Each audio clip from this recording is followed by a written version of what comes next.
Oy, ESB, kung pagpipiliin kayo, syudad o bukid? Siyempre, ang pupuliin ko ay syudad kasi maganda dito sa syudad, no? Tapos, ang ganda dito kasi pabibili ka lang dyan sa may tindahan-tindahan sa bukid, pupunta ka pa ng bundok, bababa ka pa ng bundok, tapos ang layo-layo, tsaka maraming mall dito, ang maraming mga kalingawan dito, maraming mall. Ganun ba? Para sa akin, ang pipiliin ko ay bukid dahil maganda yung view, tapos maraming prutas at mga pagkain, yung mga healthy na pagkain. Tapos, healthy.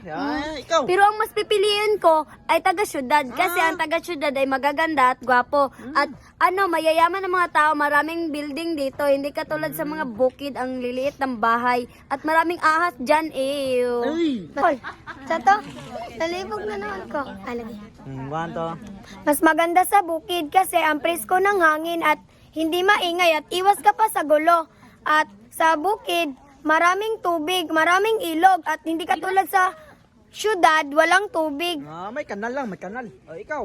Ay, ikaw Ayaw pala. namin sa bukid kasi maraming wakwak. Dito sa syudad, walang kawakwak-wakwak. Wala yung wakwak. Mas maganda yung sa bukid dahil walang kaproblema-problema at saka walang rugby boy. As mas maganda sa bukid dahil marami kang makikita iba't ibang hayop at saka madaming kahoy na nakapaligid. Mayroon ding unggoy sa bukid.